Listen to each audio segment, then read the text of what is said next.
Track 1. Good morning! Today we're going to talk about theme parks, and we're going to hear from Andy Wells, who has written a guide to theme parks around the world. Welcome to the programme, Andy. Hi, it's good to be here. You really have a dream job, don't you, Andy? Flying around the world all the time, visiting adventure parks. Well, yes, it's pretty exciting, but it's really hard work too, you know? I bet. So, what's the number one theme park in the world? That all depends what you're looking for. In terms of numbers, it has to be Magic Kingdom at Disney World in Florida, the most famous theme park. But the most popular park for people who like adventure rides is Cedar Point in Ohio, USA.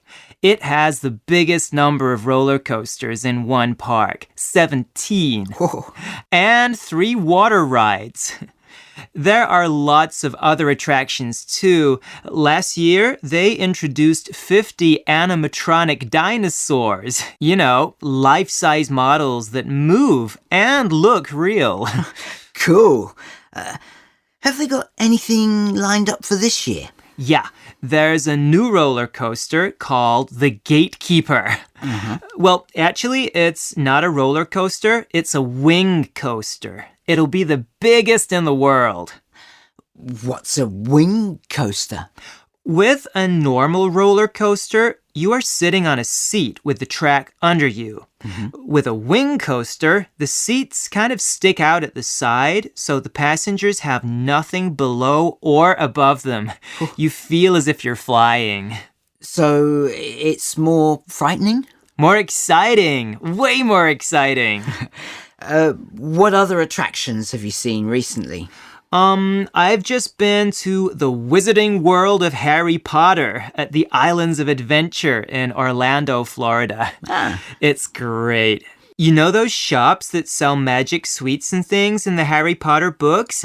Well, they have those, just like you've imagined. There's a fantastic tour of Hogwarts School where you meet characters from the books. It's so well done. Right. Sounds interesting. In your book, you have a lot of theme parks in Asia too. Can you tell us about them? Sure. Tokyo has had a Disneyland for quite a long time, which attracts a lot of people. Ocean Park in Hong Kong has also been going for a long time.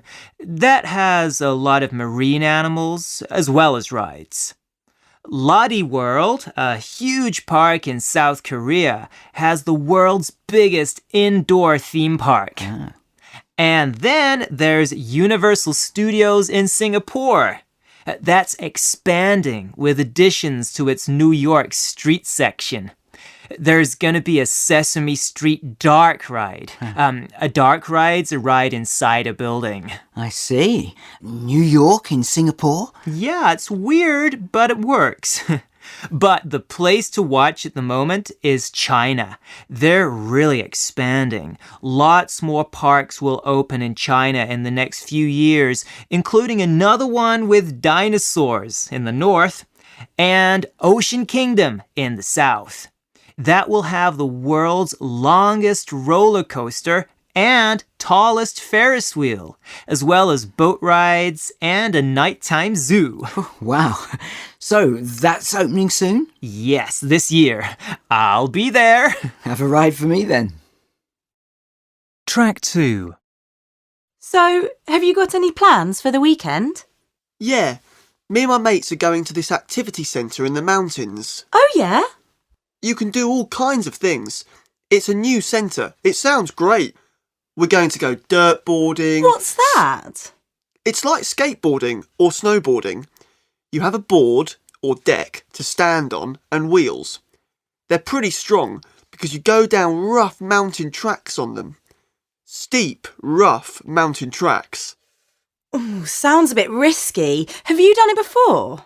No, but I've done similar things. Anyway, we're also going to go canyoning. Before you ask, that's when you jump and swim down a river canyon. You have to use ropes and special equipment. And maybe we'll go whitewater rafting too. Phew! It sounds far too difficult to me. They have lots of things that you could do too, like zip wiring, you know, when you go along a wire through the trees or down a mountain. Go down a mountain? On a wire? It's really easy and exciting too. You just have to hold on and enjoy the ride. Or there's bungee jumping. Jump off a bridge on a long elastic band? Me? You've got to be joking. Anyway, I'm going away this weekend too. Thank you for asking. I was going to ask. So where are you going? Paris! I'm so excited. Paris, wow. Yeah, it'll be brilliant. We're going to do all the sights, like go up the Eiffel Tower and take a boat along the River Seine and see the old parts of the city. It looks so beautiful in the photos. And then there are all the art galleries. You know how much I like art. I can't wait to go round the Louvre and see all those famous paintings. I think the famous Impressionist paintings are somewhere else. Yeah, I know. They're in the Musée d'Orsay. We're going there too. And then I want to go to the Rodin Museum and see that famous statue. You know, the thinker. And of course, if we're in Paris, we'll just have to go shopping. Or look at the shops at least. And then there's the restaurants. Just think, French food. You've got a lot planned for one weekend. Oh, we're going for 4 days, actually. Oh, 4 days. Very nice. And who are you going with? Oh, just a friend. Track 3. A. She lives next door, and she's always been really important in my life. When we were little and my mum was working, she used to look after us. She'd tell us stories about her childhood. It was like listening to fairy stories. Life was so different when she was a child. In her kitchen, she used to keep a special dish with sweets for us, and she was always baking cakes and pies. Now she doesn't bake so much. She started eating more healthily in her old age, salads and vegetables and things. It's funny how she's changed. She also goes to this special gym class for old people. It's amazing. I don't see her so often now, but she's always the same person, however much her lifestyle changes. B. He's 4 years older than me, and that seemed like a huge amount when we were children. When we were at the same school, we never talked to each other during school hours. But now we're older, it's a lot better. Although I'll always be the little one, and that's annoying sometimes. He's taken me to rock concerts that I wouldn't have gone to otherwise, and when he was at uni, I went to stay with him sometimes. That was really cool. It was great to see what real student life was like when I was still at school. Now that he's working, he's really busy, but we still hang out sometimes. We go to football matches together because we both support our home team. It's always good to see him. C. We've known each other since we were 5, and we've always got on really well. Well, apart from that time when we fell out because we both liked the same boy, but he went off with Heather Jenkins, so we made friends again quite quickly. We both liked the same kind of music and going dancing at the weekend, and when we were younger, we went out on our bikes together. At school, we're good at different things. I'm good at languages, and Laura's good at maths. That's good, though. It means that we can help each other with our homework.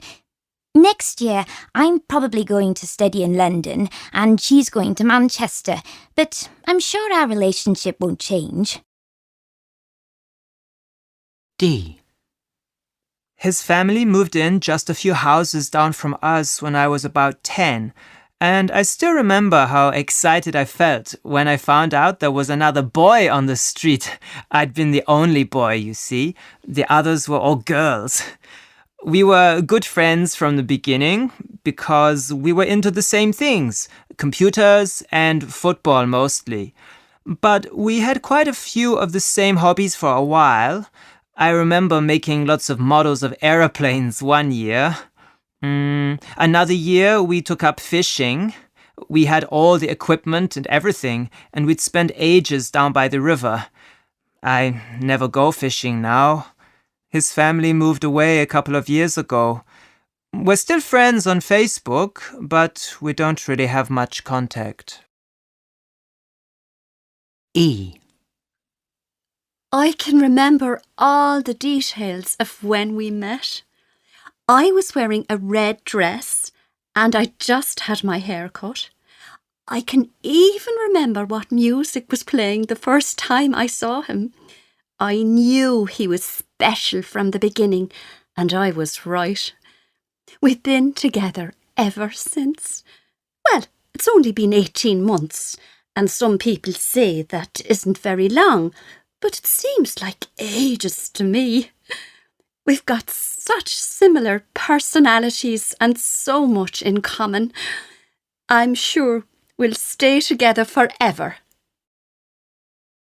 Track 4. Okay, are we all together? Right, next we're going to look at the llamas. But actually here we have 4 different animals which are all from South America and all related to camels. Llamas, which you have probably heard of over here, and over there alpacas, vicunias and guanacos. Llamas and alpacas are both domesticated animals, and vicunias and guanacos are wild. Llamas are the biggest animal. They can grow up to 1.8 meters tall. And in the past, they were used to carry things. Llamas are very sociable animals and live together in groups, in herds. Don't they spit at people, though? Well, yes, they can. All members of the camel family sometimes spit. You don't want to mistreat a llama. It might even spit some of the contents of its stomach at you. But if you treat them properly, they're not likely to. They respond well to being trained, and they are usually gentle and curious. Okay, over here we have the alpacas. As you can see, they are smaller than the llamas. They've got smaller faces and they always look as though they are smiling. Look at this one's face. The alpaca is famous for its wool, which is softer and warmer than sheep's wool. There's a big demand for alpaca wool from the fashion industry. Right, next to the alpacas we have the vicunias. As I said before, these animals are wild and they are thought to be the ancestors of the alpacas. Vicunias are very elegant and graceful creatures. Look at this one. She's beautiful. She's lovely. Have you heard of the Incas, the ancient rulers of Latin America who lived in the Andes? Well, they wore clothes made from vicunia wool. Only the royal family were allowed to wear the wool. It is even softer than alpaca wool, but vicunias can only be shorn of their wool every 3 years. For that reason, the wool's very expensive. And lastly, we have the guanacos. They are similar to the vicunias, but larger and stronger. They are capable of surviving at over 4,000 meters in the Andes. When they are in the desert, they survive by licking the water off the cacti and other desert plants. Right, any questions? I think I can hear this llama making a noise. Yes, that could be the llama humming. They don't open their mouths, they just make this strange noise. They hum when they're stressed, or the opposite, feeling relaxed. Can llamas live in the UK? Yes, there are quite a lot of llamas and alpaca in the UK. They adapt very well to our climate. They make good pets, and sometimes they're used for trekking. You go on a picnic and use a llama to carry your food. Cool! I want to do that. And sometimes farmers use them as guard dogs. I mean, guard llama. The adult males will protect sheep and hens from animals that might attack them, like dogs or foxes. They're really useful animals. Track 5. A. My favorite thing has to be my new tablet. It's really light and quite small, so I take it with me everywhere. I'm always writing messages to friends, and it's big enough to do college work on it too. It takes really good photos, and I play games and listen to music on it as well, of course.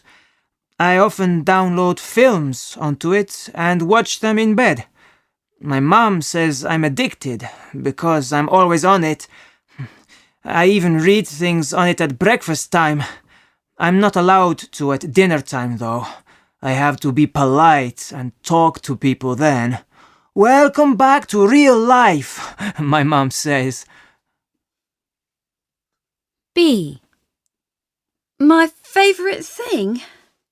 Does my cat count as a thing? She's not really a thing, but anyway, she's a really beautiful little cat. I've had her since she was 4 months old. You know how some cats are really independent and hardly talk to you? I know cats don't really talk, but you know what I mean. Well, she's not like that at all. She's really affectionate and comes up to me as soon as I get home, purring away like mad. She makes a lot of noise for a tiny thing. She loves being stroked and comes and curls up next to me when I'm on the sofa. She's great company. C. My new scooter. It's quite small, but fun, and just what I needed for getting around the city. I used to have quite a long walk to the metro, then a longish walk at the other end to get to college, but now I can just whiz there on my scooter, and there's no problem parking. There's always space for it. You have to be careful with the cars and lorries. They don't always see you, and when it rains, the surface of the road is terrible. It gets really slippery. But in general, it's perfect for me, and I can fit a friend on the back too. I've got an extra helmet for a friend. It's great. Riding along makes me feel so free. D. This may sound a bit old-fashioned, but my sewing machine is my favourite thing. I'm studying fashion and love making things, as well as designing them. I also really love clothes myself and often buy second-hand clothes. Everyone loves the vintage look at the moment. And then I adapt them to my size. It's much easier using a machine to do that than doing it by hand. I do alterations for my mum and my sister too. If I don't make it as a designer, I suppose I can always set up my own alterations and customising business. Customising clothes by taking things off and adding things on is actually very creative, so I wouldn't mind that. E.